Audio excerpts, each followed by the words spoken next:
Fala, mano, beleza? Então, mais um vídeo aqui pro canal, lendo o livro Culpa e Graça. E dessa vez a gente vai ler do tópico 16 até a metade do tópico 17, que é da página 173 até a página 189. Mas eu não sei se vai caber em um só vídeo essa leitura, que é muito grande, né? São mais de 10 páginas, são acho que 16 páginas, eu acho. 16 páginas. São 16 páginas de leitura aí, eu acho que não vai caber em um vídeo só. Então acho que eu vou dividir em dois. Não sei, vou ver. Se ficar muito pesado aí pro meu celular. É porque o meu celular é muito pequenininho, não suporta nada. Um vídeo só de 30 minutos Na verdade é muito, né? Pesa muito um vídeo de 30 minutos, que é 3 GB, né? Por aí vai até 3 GB. É pesado no meu celular, porque meu celular só tem 30 de capacidade, mas é até muito pra mim. Mas não é tanto, né? Pra um cara que grava vídeo todo dia assim, não tem que ficar excluindo o vídeo, entendeu? Mas é isso, gente. Então vamos lá, vou começar aqui. 173. O tópico 16. Que se chama A Repressão da Consciência. Então já vou começar, beleza? Os justos, os homens isentos de culpa. Eis o sonho utópico que renasce constantemente na alma humana. Isso não existe. Qualquer pessoa pode se convencer disso ao observar o outro. Ainda que no romantismo de uma lua de mel, uma esposa veja no seu marido todas as qualidades, embora a criança possa crer, em qualquer circunstância, na perfeição dos seus pais, mesmo que no entusiasmo da conversão, um neófito empreste ao seu pai espiritual uma auréola divina. Um dia verá que essas belas ilusões se dissiparão. Nos dias de hoje, seria necessário fechar os olhos para permanecer otimista com relação ao ser humano. É verdade que há impulsos de generosidade, belos atos de devoção, corajosos atos de lealdade. Eles se destacam sobre um fundo de iniquidades inumeráveis, de imoralidade escondida. Esse contraste é, talvez, a coisa mais chocante. E é compreensível que o Dr. Resnard fale do efeito da moral convencida, do flagrante contraste entre as belas exortações morais que enchem o mundo há séculos e a conduta real dos homens. O Dr. Fante publicou as reflexões vibrantes de um dos seus doentes sobre essa iniquidade pública e privada que reina por toda parte. Certo, trata-se de um doente, o que dá à sua exposição uma carga de angústia suplementar. Contudo, é um homem que, pelas suas altas funções internacionais, estava bem situado para observar a sociedade tal como ela é. Quem ousaria contestar o quadro que ele pintou? O cinismo, o poder das forças do mal que ameaçam enredar a humanidade numa catástrofe pior ainda que todas as já vencidas, a ausência total da verdadeira humildade, de verdadeira humildade, em um mundo que a prega incessantemente. Vamos lá, gente. Porém, somos sempre menos perspicazes em relação a nós mesmos do que em relação aos outros. Os justos, de que fala Jesus, são os que se creem como tais, que se esforçam para passar essa imagem de si mesmos, que lançam a culpa para fora do campo da própria consciência. Não conheço ninguém que possa suportar continuamente o peso de sua culpa. Em raros e rápidos momentos, trememos e logo depois recaímos nas falsas soluções da repressão dessa consciência. Mas esses são, na verdade, os instantes mais fecundos da nossa vida. Esses são os minutos da verdade, minutos em que a verdade é pura, livre de todas as máscaras, de todos os disfarces, de todos os discursos de defesa, de todos os álibis atrás dos quais procuramos esconder de nós mesmos e dos outros o peso tão grande da culpa. Reduzido a si mesmo, o homem está perdido. Seus esforços, sua boa vontade, suas boas intenções, suas virtudes, nada é suficiente para dissipar o seu mal-estar. Ele toma consciência de que mesmo os mais sinceros esforços que empreende para eliminar o mal desencadeiam um novo mal. Há dentro dele um veneno que ele recebeu com a própria vida, que persiste tanto quanto dura a sua vida e que contamina tudo com antecedência. Ele percebe a solidariedade do mal, no mal. Eita. Ai. Vamos lá, gente. Tá, peraí, deixa eu começar de novo. Ele percebe a solidariedade no mal, uma ligação fatal entre todos os homens e entre todas as gerações, uma tara fundamental, um pecado original. Quem da imundícia poderá tirar coisa pura? Ninguém. Assim exclama Jó, capítulo 14, versículo 4. O mal está dentro e não apenas fora. Está no pensamento, como lembra o apóstolo Tiago quando fala da língua. A língua está situada entre os membros de nosso corpo e contamina o corpo inteiro e não só põe em chamas toda a carreira da existência humana, como é posta ela mesma em chamas pelo inferno.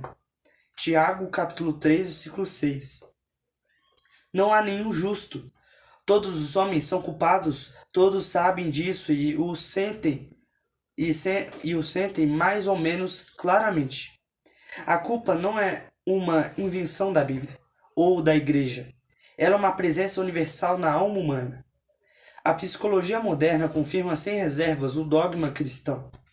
Nisso ela vem fazer justiça à Igreja. A psicanalista Madame Joyce, eu acho, escreve, entre aspas, longe de cultivar a culpa, a Igreja, como a psicanálise, tornou-a consciente, o que é uma maneira de se descarregar dela. Esse é o balanço do nosso estudo, ainda que o tenha pintado incompletamente, com pequenas pinceladas, segundo o meu modo de pensar. Eu não sou mais do que um eterno passeador pelo jardim humano, como um botânico que colhe nas viradas do seu caminho algumas flores, um pequeno ramalhete, simples lembranças de inumeráveis riquezas da natureza que ele não pode abraçar.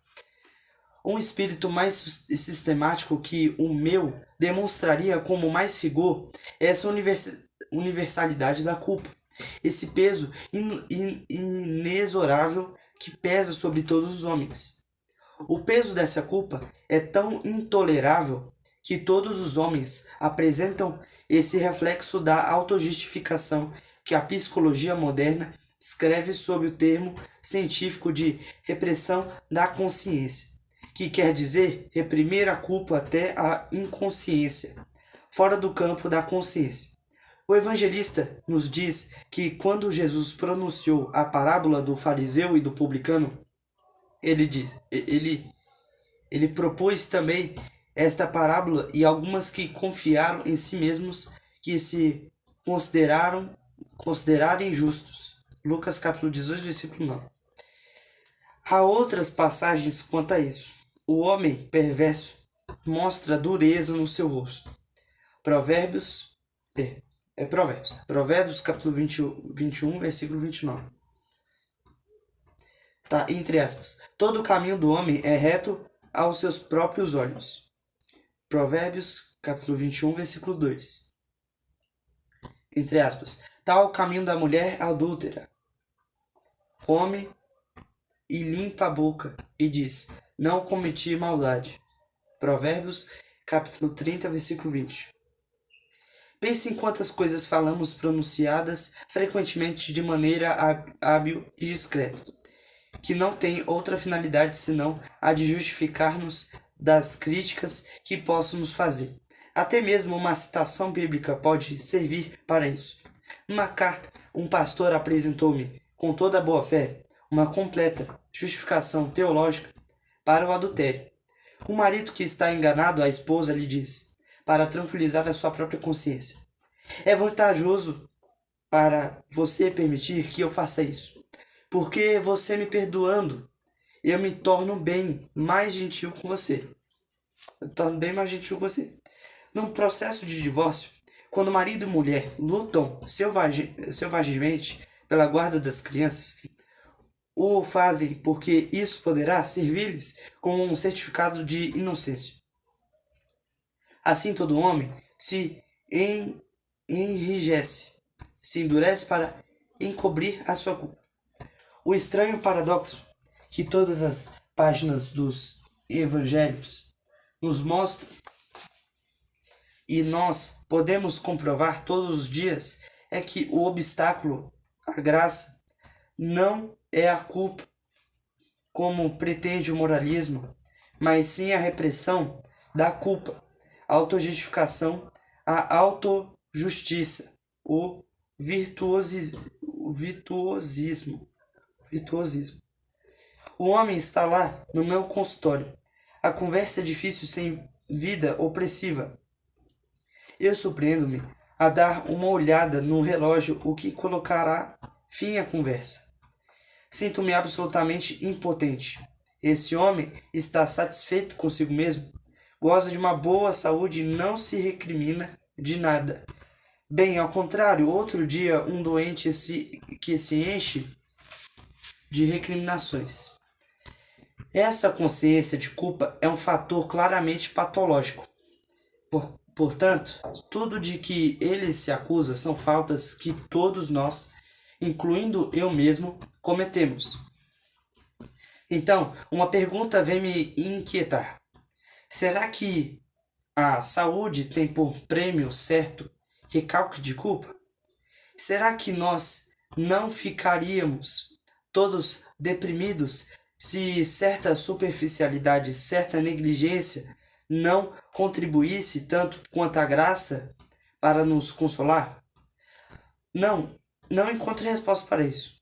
Sem dúvida, é um mistério que pertence só a Deus. Mas me parece que Paul Ricoeur tem razão quando propõe encarar a neurose como sendo a falta de sucesso em exonerar-se da culpa. A boa saúde seria, então, o sucesso visível do processo de desculpas, a vigilância perfeita do reflexo da justificativa de si mesmo. Um psicanalista, o Dr. Nodet, propõe, com a mesma prudência, uma questão semelhante.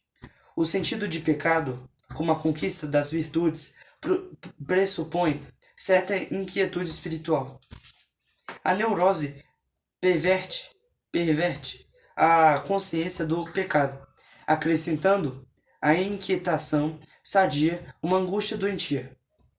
Mas é preciso, talvez, uma força de vontade pouco comum para descobrir e manter uma viva inquietude sem a ajuda da angústia neurótica. A neurose seria necessária à saúde? Tenhamos a honestidade de constatar que ela, às vezes, nos ajuda e, em geral, sem o sabermos. Tudo isso é muito sutil e muito delicado. Fatores doentios e fatores sadios misturam-se constantemente, tanto no comportamento dos saudáveis como no dos doentes, sem que se possa delimitá-los claramente. Pode acontecer a qualquer pessoa o que aconteceu comigo. Enviar um esquizofrênico. E aí, pessoal, tudo bem? Teve um cortezinho aí, porque eu editei aí no aplicativo. E aí o vídeo que esse corte aí, que eu juntei com esse agora, ele ficou muito grande, assim, muito grande não, ele ficou a 14 minutos, era 1,5 GB por aí, e aí ele cortou, tá bom? E aí Nossa, eu fiquei lendo, aí eu fui só perceber depois que meu celular desligou e tal, eu tava gravando, eu tava lendo sozinho, sem o vídeo gravar. Nossa, eu vou começar aqui, eu já sei onde é que eu parei, tá bom, gente? Então eu vou continuar aqui, tá bom? Beleza? Então vamos lá, página 176. Tá, beleza, para aqui. Vamos lá. Pode acontecer a qualquer pessoa o que aconteceu comigo. Enviar um esquizofrênico à clínica psiquiátrica para ir receber um tratamento de choque. Era necessário aplicar a psicoterapia. Aplicar a psicoterapia era impossível, até mesmo perigosa, porque ela levantaria uma torrente de problemas dos quais ele se perderia como num labirinto, sem poder resolver nenhum deles. Porém, quando esse doente volta curado, ele esqueceu-se de todos os seus problemas. Ele está tão em paz que a sua conversa é tediosa, convencional e sem objetivo. Será que os tormentos de que sofria não eram apenas produto da doença, sem significado humano, autêntico? Não posso acreditar nisso. O que era patológico era o caráter obsessivo e catastrófico dessa maré de problemas. Mas em si mesmos, esses problemas eram bem humanos, reais, autênticos. Os mesmos problemas com que todos nós lidamos numa escala menor, por assim dizer. Depois da cura, eles desaparecem como que por encanto. No entanto, agora eu não consigo estabelecer um contato autêntico como esse doente tão pacificado. Antes, ele me parecia singularmente mais humano do que agora. O que acontece de uma maneira tão exagerada com os doentes, acontece em menor escala com os sadios. Como diz muito bem o Dr. Kinnock, que são todos os doentes sem o saber.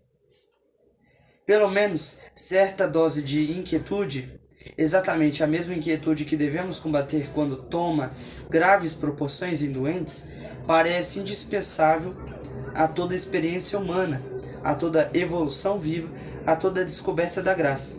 Esconder essa inquietude em vez de enfrentá-la é um reflexo natural a todos os homens sadios.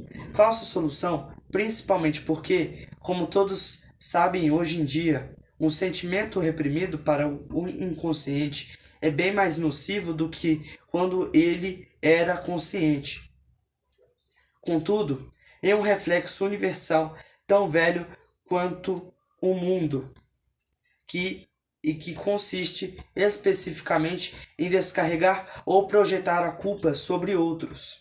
Nós encontramos a descrição desse reflexo já nas primeiras páginas da Bíblia, no primeiro ato de desobediência humana. Deus interroga Adão, que havia se escondido nos arbustos do jardim do Éden. Comeste da árvore de que ordenei que não comesses? Gênesis capítulo 3, versículo 11. Conhecemos a resposta de Adão. Ele culpou a mulher, Eva. Eva, por sua vez, disse que a culpa era da serpente. Foi o primeiro conflito conjugal. Através da história, todos os cônjuges envolvidos em conflitos fazem a mesma acusação. A culpa não é minha, é sua. É exatamente isso o que envenena uma discussão, porque cada um tem necessidade de se desculpar acusando o outro. O debate é sem resultado quando cada parte envolvida continua a descarregar as suas culpas sobre o outro em vez de reconhecer e assumir os seus próprios erros. Acontece isso em todos os conflitos. A cada um dos adversários apresentam-se sempre duas soluções: jogar as responsabilidades sobre o outro ou tomar consciência das suas próprias responsabilidades. A primeira joga de um lado para o outro conflito. A segunda pode levar à solução verdadeira A primeira pode ser entremeada de incrementos pacíficos, mas só a segunda pode assegurar a paz. Há também conflito entre as gerações, ao qual me referi no início deste estudo. Quando os pais exercem uma posição autoritária ou sentimental. Uma criança forte se revolta e conquista a sua própria autonomia ao preço de um conflito do qual ela guarda sempre o certo mal-estar e que influenciará o seu comportamento em inúmeras circunstâncias da sua vida. Uma criança fraca submete-se, mas a sua submissão é meramente uma fachada e encobre uma revolta recalcada. Tanto quanto a outra, no fundo da alma, rejeitam a dependência de seus pais, o que, bem entendido, não é mal. Porém, de outro modo, o caminho verdadeiramente fecundo é representado pelo que me disse uma mocinha: eu sou responsável. Não foi a minha mãe que me esmagou, fui eu que me deixei esmagar. Que me apaguei por fraqueza sentimental em relação à minha mãe. Uma atitude assim, mesmo quando discutível do ponto de vista objetivo, conduz a uma libertação bem maior. Assim, ainda que a revolta, como bem mostrou a Camus, seja uma aspiração à liberdade, o que lhe confere nobreza, o caráter humano, não é a liberdade. Pode-se ser escravo da revolta, seja ela aberta ou surda, expressa ou reprimida. A psicologia há de fazer passar da revolta escondida a revolta vivencial, o que já é por si mesmo mais sadio e mais autêntico. Sua experiência espiritual pode libertar da falsa submissão e da rebeldia pela tomada de consciência das nossas próprias responsabilidades. Do mesmo modo, por exemplo, marido e mulher guardam sempre alguns remorsos se tiveram relações sexuais antes do casamento, mesmo que conscientemente eles insistam que foi legítimo. Inconscientemente, um joga a responsabilidade sobre o outro. A mulher sobre o marido por tê-la forçado a essa dádiva prematura por medo de perdê-lo, e o marido, de maneira mais sutil, sobre a mulher, por não ter resistido. Isso poderá ser a fonte de toda sorte da agressividade mútua. De agressividade mútua. E mesmo de uma agressividade consciente contra a criança gerada antes do casamento, como se a falta fosse dela. Outro exemplo, uma mulher em conflito conjugal denuncia os gastos inconsequentes do seu marido. A paixão fez dela um verdadeiro detetive. Ela pegou o marido em flagrante delito, camuflando suas contas, e nos traz as provas formais que acumulou. Mas por que esse marido se afundou assim na dissimulação? Nossa mulher ou nosso marido tornam-se o que fazemos deles. Suas faltas confirmam nosso próprio fracasso, porque não soubemos preservá-los dessas faltas.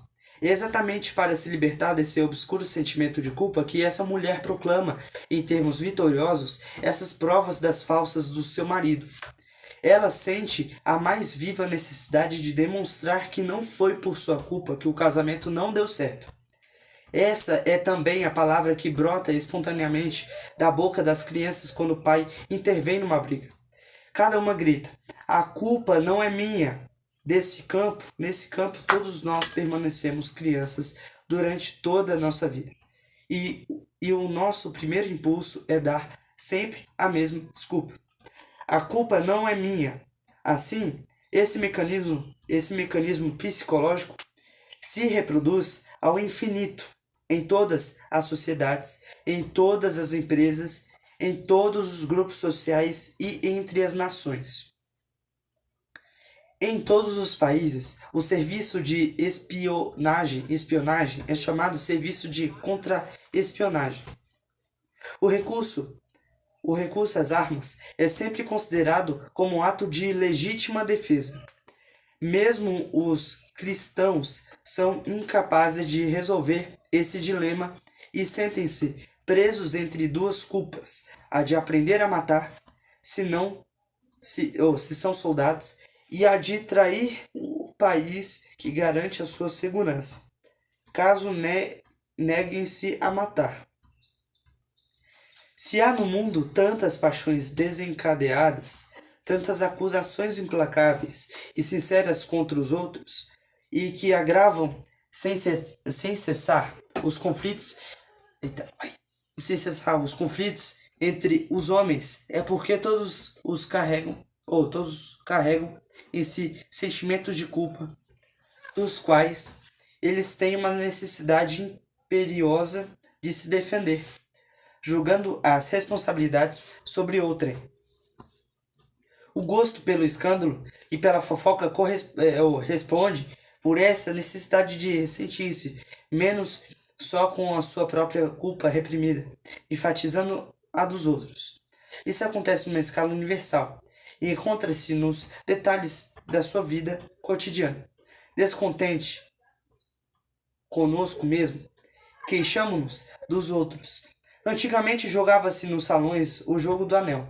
Colocados em círculo, os jogadores deveriam, cada qual, quando recebesse o anel do vizinho, repassá-lo imediatamente do outro vizinho. Perdia quem se encontrasse na brusca interrupção do jogo, de posse do anel. A humanidade inteira se parece com esses jogadores. A culpa é passada de uns para os outros. Infelizmente, há uma diferença entre o jogo do anel e o da culpa. O jogador que passa o anel ao seu vizinho não o tem mais em suas mãos. No entanto, na vida real, não nos desembaraçamos da nossa vida ou da nossa culpa pessoal jogando-a sobre outro. Camus escreveu: sem que cada um é portador da miséria, porque ninguém no mundo é imune a ela. Sei que cada um é portador da miséria, porque ninguém no mundo é imune a ela. Se não projetarmos as responsabilidades sobre a esposa, todos os pais, sobre o patrão ou sobre algum amigo, nós as projetaremos sobre a sociedade, sobre o regime econômico, ou ainda, como o Dr. Bonetti nos mostrou, nós a lançaremos sobre certas categorias de homens vistos como responsáveis por todos os males do mundo: os judeus, os capitalistas, os ateus, etc. Podemos também projetar as nossas responsabilidades sobre a hereditariedade ou sobre o nosso corpo, considerando-o, então, como uma realidade estranha a nós mesmos, pela qual não seríamos responsáveis. O desprezo pelo corpo e pela sexualidade, que é a causa de tantas falsas vergonhas e de neuroses, responde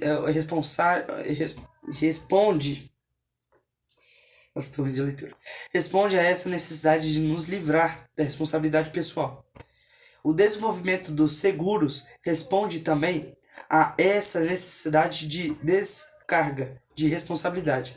E chega-se a ouvir de alguém culpado por um acidente de carros dizer: não faz mal, tenho seguro. Finalmente, a responsabilidade é projetada sobre Deus. Muitos homens não ousam confessá-lo claramente, mas carregam secretamente consigo raiva ou contra Deus por todos os seus sentimentos, por todos os seus sofrimentos e por todas as suas faltas. Como Adão disse a Deus: a mulher que me deste por esposa, ela me deu da árvore e eu comi. Gênesis capítulo 3, versículo 12. Ele insinua sutilmente que o erro final era de Deus, que lhe dera aquela mulher. Ao chamado de Deus, os israelitas partem para a conquista da terra de Canaã, que ele lhes dera. Porém, exaltados pela sua vitória em Jericó, fazem um saque proibido, e confiantes avançam imprudentemente contra os povos de Ai, que os derrotam terrivelmente. Então Josué, seu chefe, reclama a Deus: Ah, Senhor Deus, por que fizeste passar este povo o Jordão para nos entregares nas mãos dos amorreus, para nos fazerem perecer? Josué, eu acho que é Josué, deve ser José, José. Capítulo 7, versículo 7. Mesmo sob o comando de Moisés, no exército, a cada desgraça desencadeada pela desobediência, os israelitas reclamavam de Deus. Por isso, antes da sua morte, Moisés exclama: Deus é fidelidade, e não há nele injustiça. É justo e reto. Procederam corruptamente contra ele. Já não são os seus filhos, e sim suas manchas. É geração perversa e deformada. É assim que compensas ao Senhor, povo louco e ignorante? Deuteronômio,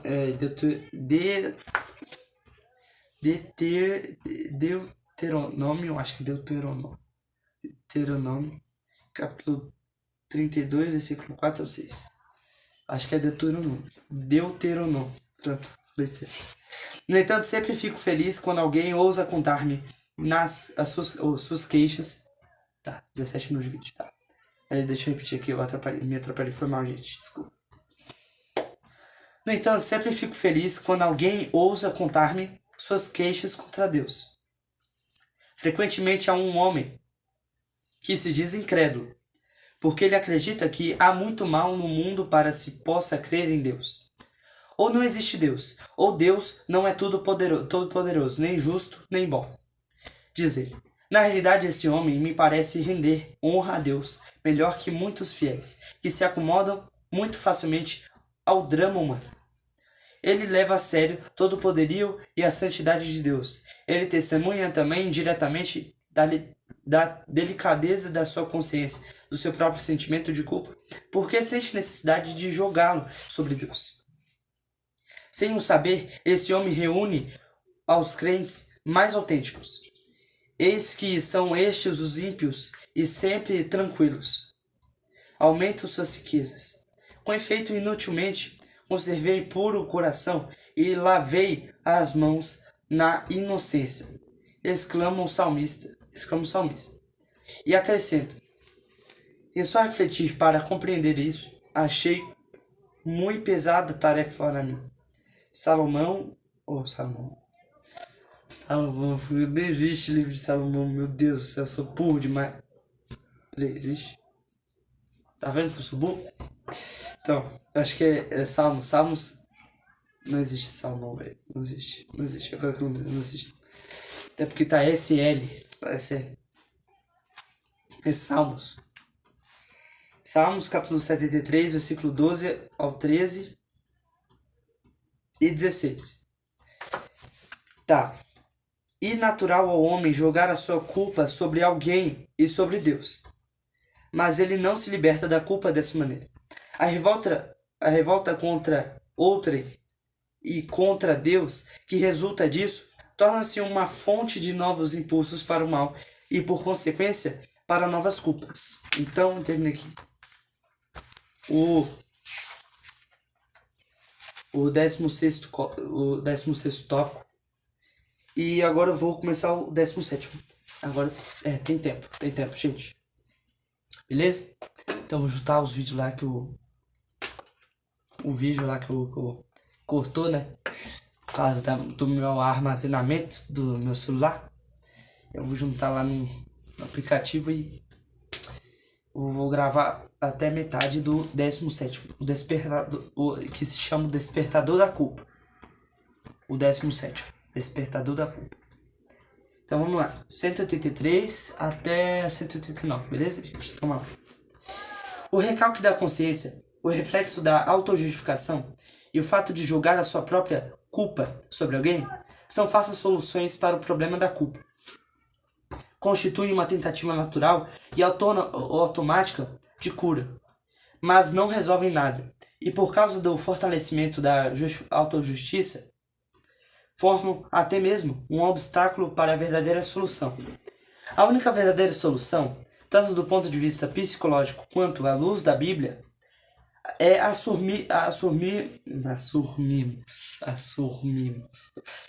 assumirmos nossas responsabilidades, reconhecer lealmente a nossa culpa, arrepender-nos e nos apossarmos do perdão de Deus em resposta a esse arrependimento. Para tirar as pessoas desse impasse, para torná-las de novo aptas a receber a graça, Deus deve primeiro despertar nelas a culpa reprimida. Esse é o lado positivo das páginas sombrias, severas e ameaçadoras da Bíblia. A grande reversão bíblica da qual falamos, quando contamos a história da mulher adúltera, nos lembra de que é preciso não apenas eliminar a culpa dessa mulher, culpa esta que a esmagava, mas também despertar a culpa em seus acusadores, que não a sentiam. Não é apenas a reabilitação dos desprezados, é também a humilhação dos que os desprezam. E estes últimos, a Bíblia e o próprio Jesus Cristo falam com um rigor implacável, o que é fonte de muitos maus entendidos, porque parece contradizer o amor de Deus. Essa severidade não pode ser compreendida a menos que tomemos consciência da sua finalidade. Ela visa não ao esmagamento do pecado orgulhoso, mas a despertar sua consciência de culpa e levá-lo a humilhar-se, o que dará a ele acesso à graça de Deus. Muitos médicos têm dificuldade em aceitar as inumeráveis passagens da Bíblia que falam da ira de Deus. Números capítulo 12, versículo 9. Das suas maldições, Deuteronômio, meu Deus, Deuteronômio capítulo 28, versículo 15 ao 18. Do seu ciúme implacável,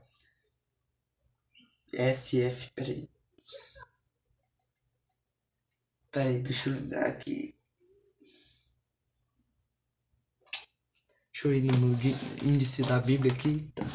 Bora. SF. Pô, gente, desculpa aí, foi mal. Sofonias. Caraca, tá passando na minha mente isso. Mas eu pensei que não era. Mas enfim, Sofonias. Sofonias, capítulo 3, versículo 8. Das suas ameaças, Isaías capítulo 17, versículo 13. Dos seus castigos, Jó capítulo 31, versículo 23. Do sofrimento e do fogo que ele fez chover, Gênesis capítulo 19, versículo 24. Das doenças que ele enviava, 2 Reis capítulo 5, versículo 27. E das penas eternas, Marcos capítulo 9, versículo 43. Isso é para eles um grande obstáculo à fé. E ouso confessar muito francamente que eu os compreendo. Parece-lhes que os teólogos ortodoxos falam com facilidade demais sobre esses assuntos e que, ao contrário, os teólogos de hoje os evitam muito facilmente, escolhendo na Bíblia só o que lhes agrada, escamoteando o resto. Eita, poxa, escamotear, que vergonha. Depois eu pesquiso. O que pode nos dar uma indicação para a compreensão é o que eu chamaria de caráter dramático da Bíblia. Ela nos apresenta o relacionamento entre Deus e o homem, não como uma relação estática, definida e dogmática, mas como uma relação dinâmica, um desenvolvimento histórico com peripécias sucessivas e incertas, na perspectiva de um fim último de um fim último, a salvação. Hoje em dia, os psicólogos são particularmente sensíveis a essa abordagem, visto que a psicologia tornou-se dinâmica. Ela não considera mais o homem como uma entidade física ou fixa.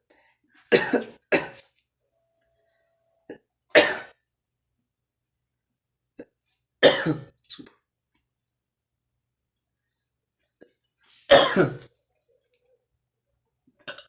Desculpa.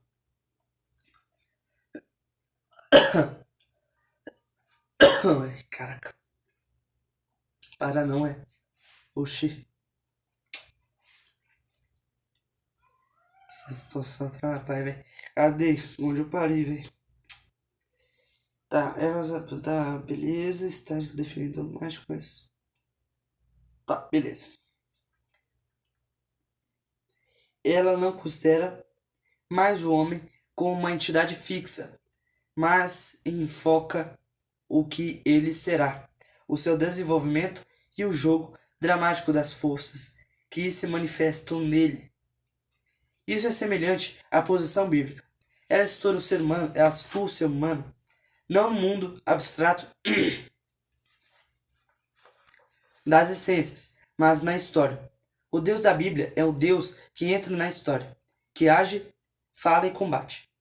Ele trava uma dura batalha como homem, para arrancá-lo de sua desgraça, com vistas à sua salvação final. Aqui, por analogia, podemos dizer que os médicos são testemunhas de que todo tratamento é também um duro combate. Particularmente, uma cura psicológica é um combate cuja intensidade talvez você. Peraí. Caraca.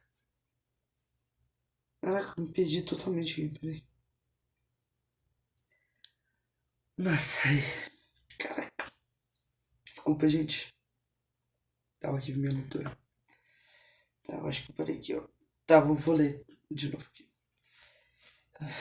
Um ponto aqui que eu sei que eu já li, mas eu vou ler de novo pra. Vamos lá.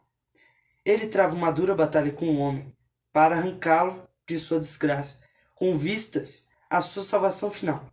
Aqui, por analogia, podemos dizer que os médicos são testemunhas de que todo tratamento é também um duro combate. Particularmente, uma cura psicológica é um combate cuja intensidade é talvez brutalidade. E talvez brutalidade você conhece. Derrubar as barreiras da censura psicológica é levar a uma tomada de consciência contra a qual todas as forças da alma se levantam com uma rudeza e, muitas vezes, como astúcias poderosas. Não é uma tarefa fácil. De uma perspectiva como essa, é que podemos compreender melhor certas passagens da Bíblia que nos escandalizam pela sua rudeza. Se Deus bate forte, é porque o homem também resiste fortemente. E Deus quer salvá-lo. Apesar disso, e mesmo contra sua própria vontade. Releia, por exemplo, a passagem de Levítico 26, capítulo 14, versículo 39. O caráter dramático é claro. Se ainda com isto não vos corrigirdes, para volverdes a mim, porém andardes contrariamente comigo, eu também serei contrário a vós, outros, e ao mesmo vos ferirei 7 vezes, mais por causa dos vossos pecados. Caraca, peraí. Oxi, só tem um V. Ué, que livro da Bíblia começa com V?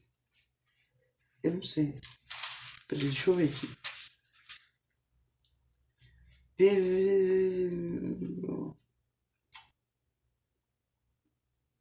Levítico. Mano, acho que é Levítico, só que cortaram um L. Eu acho que foi um erro aqui.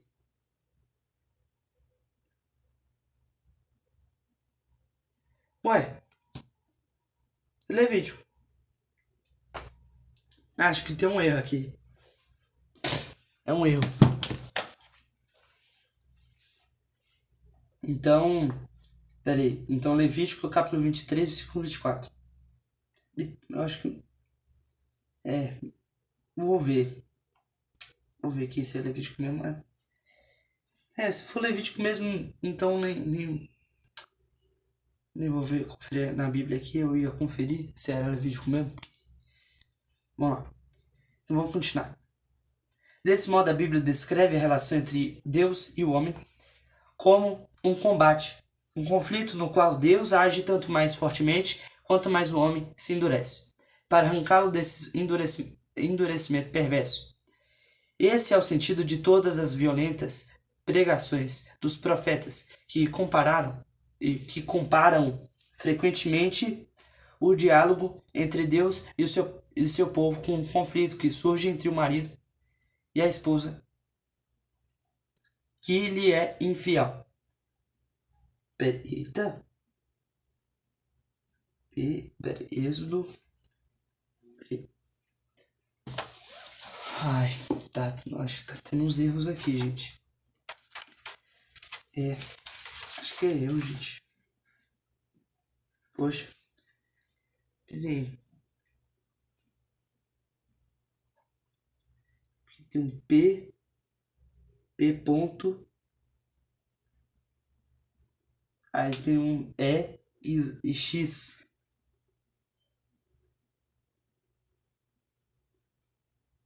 Aí tem Jeremias, capítulo 3, versículo 20. Não tem nenhum livro aqui da Bíblia que tem P, eu acho. Não, tem Provérbios,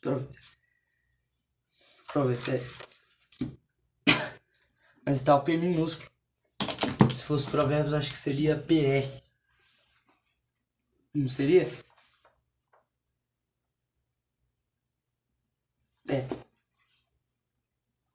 Acho que Provérbios, Êxodo, Jeremias, capítulo 13, versículo 20, fala isso.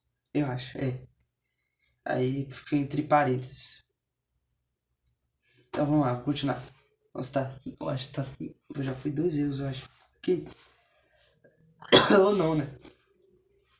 Eu mesmo. Não tô entendendo nada. Não sei de nada. Vamos lá, continuar. Sei bem das objeções que me podem fazer. Essa evocação de um Deus que é movido pela paixão não revela uma marca de antropomorfismo pueril e primitivo, que intelectuais modernos como nós deveríamos recusar categoricamente.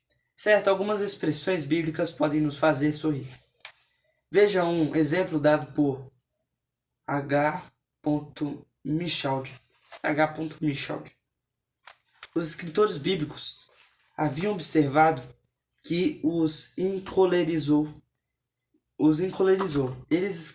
Eita, foi mal, gente. Eles escrevem: seu nariz se inflamou. Ora, eles empregam a mesma expressão em relação à cólera de Deus. O nariz de Deus se inflamou contra Moisés. Êxodo capítulo 4, versículo 14, sentido original.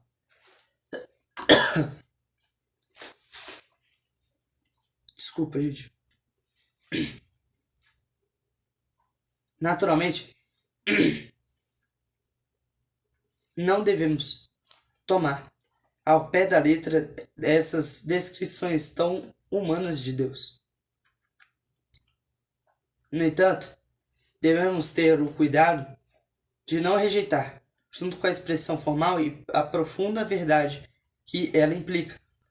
Devemos ter o cuidado de não despojar Deus da sua humanidade sob pretexto de libertarmos-nos de um antropomorfismo ingênuo, pois então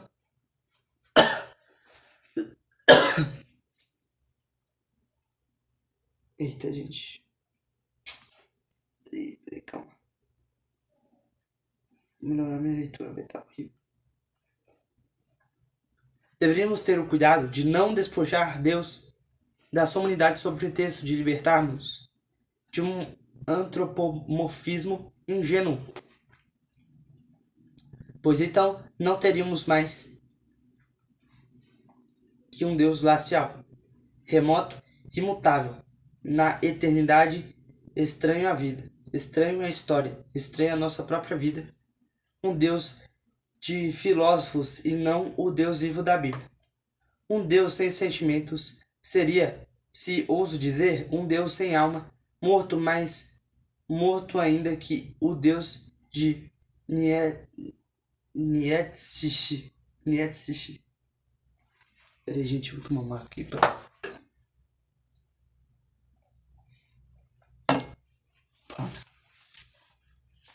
Acho que agora vai melhorar. Um teólogo como Karl Barth lutou durante muito tempo, com uma firmeza salutar, contra uma concepção demasiadamente humana, sentimental e fácil de Deus. Ele nos fez retomar a consciência de sua grandeza soberana, de modo que é impressionante ouvi-lo falar agora da sua humanidade. Ele cita um provérbio alemão. Quando se olha a lua, não vemos senão a metade.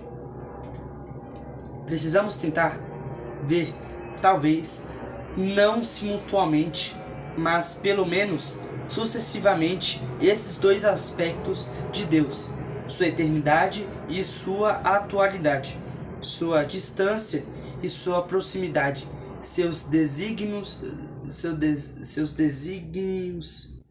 imutáveis e suas circunstâncias históricas, imutáveis e incertas, nas quais esses dois aspectos se encarnam dia a dia.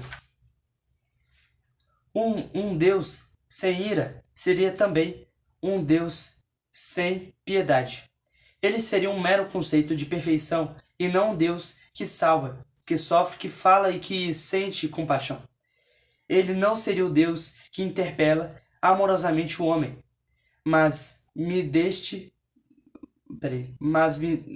trabalho com os teus pecados e me cantaste com as tuas iniquidades. Isaías capítulo 43, versículo 24. Ele não seria o Deus que intervém no destino de cada pessoa, de nós mesmos e de cada um dos nossos pacientes. Creio que podemos tomar as expressões antropomórficas na Bíblia pelo que elas são, uma maneira de evocar um Deus que é dinâmico, ativo, vivo, que seria impossível de sugerir de outro modo, a não ser por termos tirados da psicologia humana, como paixão, ciúmes, ira, arrependimento. No entanto, sem nos apegarmos literalmente às palavras, devemos manter o conceito pessoal de Deus que elas exprimem, sob pena de que não termos mais que um Deus abstrato, objeto de especulações intelectuais e não de uma experiência espiritual. Desse modo, às vezes a Bíblia fala de um arrependimento de Deus. Então se arrependeu o Senhor de ter feito o homem da terra. Caraca, Gênesis capítulo 6, versículo 6. Nossa, velho. Caraca. O profeta Amós teve visões. Ele implora a Deus suplicar-lhe para cessar os flagelos pelos quais castiga o seu povo, isto é, os gafanhotos que devoram a erva e o fogo que devasta os campos. Sua oração é entendida. Então o Senhor se arrependeu disso. Amós, capítulo 7, versículo 3. O profeta Joel afirma que o Senhor se arrepende do mal. Acho que é Joel, capítulo 2, versículo 3. Essa é certamente uma expressão ingênua. Porém, é uma verdade que ela contém essencial. O Deus da Bíblia é um Deus em movimento. Um Deus que se deixa comover. Um Deus com quem se pode falar que se deixa tocar e que responde. Da comovente intercessão de Abraão em favor de Sodoma, Gênesis capítulo 18, versículo 22 a 23, até a parábola de Jesus Cristo sobre o juiz iníquo e a viúva importuna, Lucas capítulo 18, versículo 18. Toda a Bíblia evoca esse diálogo com Deus, como com um Deus que escuta, que pode mudar de opinião. Despojar Deus dessa vitalidade característica é torná-lo um Deus inflexível, implacável, sem perdão e inacessível. No mesmo momento, isso privaria a pessoa da oração, contudo pessoal ou do contato pessoal com Deus, da esperança, do arrependimento e do acesso à graça. Isso porque a vida espiritual não é um estado, mas um desenvolvimento que se desenrola. O arrependimento de uma pessoa não é um estado estável, mas um movimento, uma reviravolta. E o perdão de Deus não é um atributo estático, mas um movimento, um impulso. Nossa relação com Deus é a de um envolvimento dramático, parecido com um duelo de esgrima, uma sucessão de ofensivas, de recuos, de defesas e de ataques. Todo homem sente isso, quer seja crente ou não, pelo simples fato de que ele existe, de que tem uma vida humana, com tudo o que esse termo implica, contradições, riscos, sucessos e fracassos, culpa, aspirações, evasões e resistências. Um Deus imutável e insensível pode interessar a um filósofo, mas não ao médico, nem ao psicólogo, porque ele não interviria no destino humano. Mesmo Deus arquétipo que nos apresenta julgue, não é assim tão impessoal,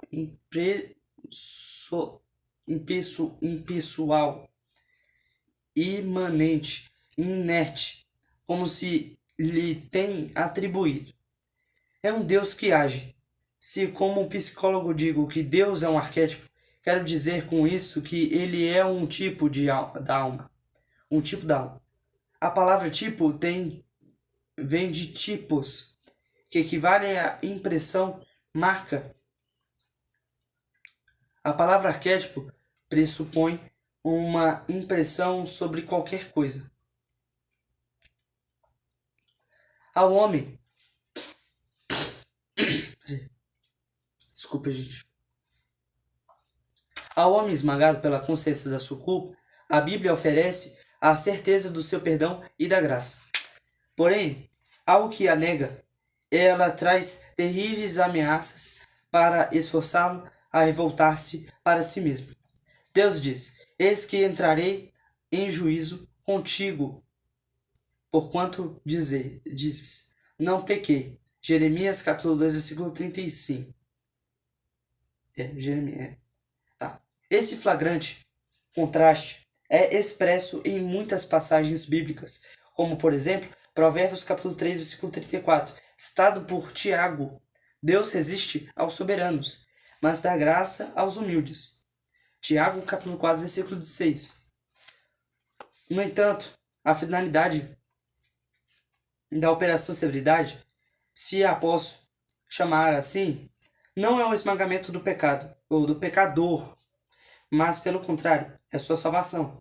Para isso, Deus deve arrancá-lo do círculo vicioso das suas relações naturais de autojustificativa. Temos observado que essas reações levam o pecador à revolta, de tal maneira que temos o seguinte desenvolvimento. Agir mal produz a culpa. A culpa produz a revolta, e a revolta leva a agir mal. Essa sucessão não tem fim. Ela se desenrola entre os homens. Se cometo um erro em relação à minha esposa, irrito-me com ela, e essa irritação leva-me a cometer outros erros. Esse encadeamento marca também as relações entre o homem e Deus. A irritação contra Deus, o conflito com Ele e o desespero amargo dessa culpa acarretam, por sua vez, fatalmente o mal cada vez pior, e assim fecha-se o círculo vicioso. Vemos isso claramente na história de Caim. Gênesis 4, versículo 1 ao 15. É-nos dito que Caim ficou muito irritado contra Deus porque ele olhou de modo mais favorável a oferta do seu irmão, Abel. Por quê? Não nos é dito a razão, mas é dito que Abel era pastor e Caim agricultor. Abel simboliza o homem primitivo que vive dos produtos naturais. Caim, um homem civilizado que, com seu trabalho, força a natureza a dar-lhe mais riquezas. Pode-se, então, pensar que Caim sofria da doença do homem civilizado que encontramos ainda hoje. De uma maneira ampliada, um cientista assustado pelas forças atômicas que a ciência desencadeia. Qualquer que tenha sido a razão, Caim irritou-se contra Deus. Ele lançou sobre Deus a responsabilidade do drama. Porque o motivo da sua irritação foi exatamente a injustiça que ele atribuiu a Deus. Porém, Deus reconhece esse círculo vicioso da culpa e da irritação de que falamos. Ele conhecia o caminho perigoso de Caim. Ele sabia que a irritação o levaria à tentação, ao mal e até à resolução de matar o seu irmão, Abel. Deus procurou-o para arrancá-lo dessa engrenagem de ira. Nessa passagem, Deus se mostrou como um Deus juiz, um acusador, um Deus implacável, como tanta gente imagina. Pelo contrário, Deus falou efetuosamente com Caim. Ele não acusou, questionou-o com bondade. Porque andas irado, e porque descaiu o teu semblante. Um psicoterapeuta não há... Vamos lá. Tá acabando. Vamos lá. Peraí. Desculpa, gente. Minha leitura tá muito mal. Tá tão mal que eu tô me perdendo.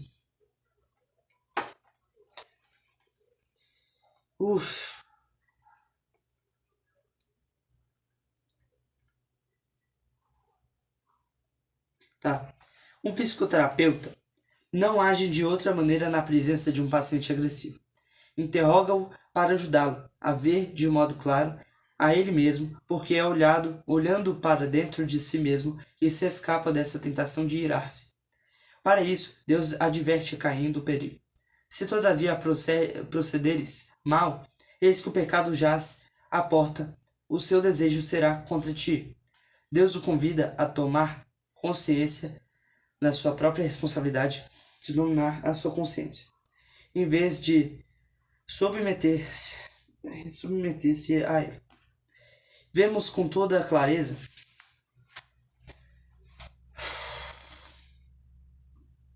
já nessa velha história o Deus que salva, não aquele cabeça.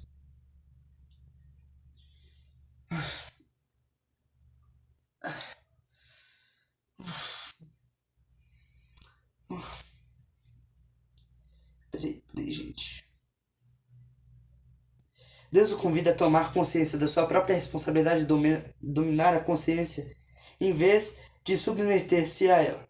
Vemos com toda clareza, já nessa velha história, o Deus que salva, não aquele que acusa o pecado, mas o que testemunha de sua benevolência para arrancar o homem do ciclo da culpa e da ira. É o Deus que dirá a Ezequiel: tão certo como eu vivo, diz o Senhor Deus, não tenho prazer da morte do perverso, mas em que o perverso se converta do seu caminho e viva.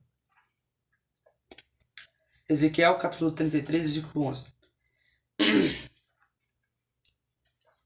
Não procuro aqui estabelecer com certeza se a culpa que sufocava Caim era uma culpa falsa ou verdadeira, pois a passagem não permite saber. Será que realmente Caim conduziu-se de maneira a merecer a desgraça divina? Ou será que ele tinha apenas o sentimento de inferioridade em relação a Abel? Com efeito, quem quer que tenha um sentimento de inferioridade em relação a seu irmão, pensa que é menos amado e menos apreciado por Deus. Porém, isso não muda nada. Quer seja a culpa falsa ou verdadeira, ela desencadeia da mesma maneira o ressentimento, a ira e a revolta contra Deus. O mecanismo é desencadeado com todo o seu terrível poderio.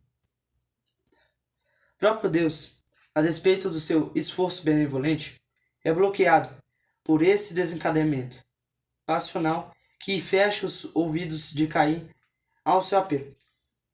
Longe de obter a volta de Caim para si, as perguntas de Deus atiçam ainda mais o seu furor. Assim, quando Caim encontra o seu irmão, ele o interpela, e a ira o envenena e ele mata Abel. O diálogo com Deus agora é diferente. Dessa vez, pode-se pensar, Deus torna-se ameaçador. És agora, pois, maldito, serás fugitivo e errante pela terra. Eu não penso dessa maneira. Esse novo diálogo também começa com perguntas de Deus.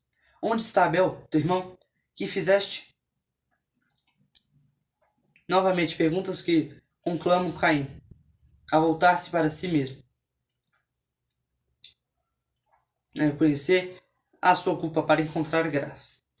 De novo, essas perguntas se chocam com a sua cabeça dura. Acaso sou eu tutor de seu irmão? Depois, sua revolta é tamanho o meu castigo que já não posso suportá-lo. O castigo é exatamente essa culpa intolerável, que essa culpa não confessada, recalcada, amarga e que é sentida como uma maldição e um abandono. Caim sente-se amaldiçoado, repelido, afastado de Deus. É a lei da culpa. Deus não lhe diz, eu te amaldiçoo. Ele diz, és agora, pois, maldito sobre a terra. Deus sabia que essa corrente culpa, ira, crime, culpa, só poderia levá-lo ao desespero. A prova é que Deus, longe de oprimir Caim, tenta ainda protegê-lo contra as últimas consequências desse mecanismo, pondo o sinal em Caim para impedir que o matassem. Gênesis capítulo 4, versículo 15. A consequência máxima de toda essa lei da culpa é insegurança. O crime atrai o crime, assim como a culpa suscita o medo. A consciência de ter matado atrai o medo de ser morto. Quem comigo se encontrar, me matará, exclama Caim. Pela proteção que lhe dá, Deus completa o que agora se chama em psicologia de um gesto de segurança. Então terminei até a página 189. Espero que vocês tenham entendido uma palavra que eu li. Caraca, 54 minutos de vídeo. Espero que vocês tenham entendido uma palavra que eu li e tamo junto na caminhada com Cristo. Forte abraço, valeu, até a próxima, gente.